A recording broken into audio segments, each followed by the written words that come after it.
Memphis, Tennessee, home of the blues, FedEx, Elvis Presley, Rendezvous barbecue, and hoodoo. In this way does playwright Katori Hall describe her hometown, setting of her play The Mountaintop, a captivating reimagining of the last night of Martin Luther King Jr.'s life, spent in room 306 of the Lorraine Motel. America's racial past is inscribed in the very geography of Memphis. The city sits near the mouth of the fertile Mississippi Delta, as its ancient Egyptian namesake sat on the Nile. It even has a pyramid. But Egypt's agricultural economy was never as dependent on slavery as that of the American South.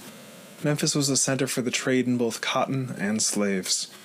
In 1866, a year after the Civil War ended, a riot against freedmen and black Union Army veterans left 46 black citizens dead, and many of their homes, churches, and schoolhouses burned to the ground. The 14th Amendment, intended to guarantee full citizenship to former slaves, was passed directly in its wake.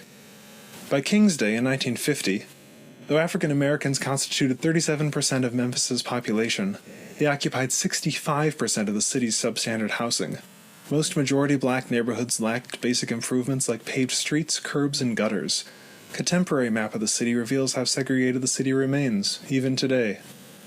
But Memphis has also become a center of American culture.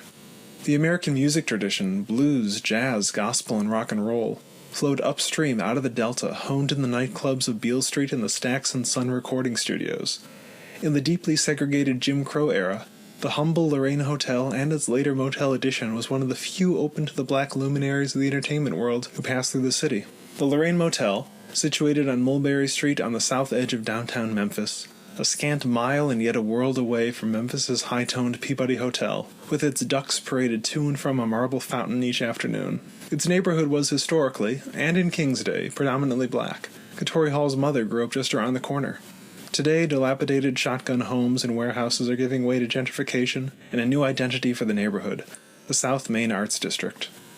The Lorraine today, along with the boarding house across the open courtyard from where James Earl Ray fired his single bullet, is the site of the National Civil Rights Museum, tracing black history in the United States from the slave trade to the present, with a special emphasis on the King years from 1955 to 1968.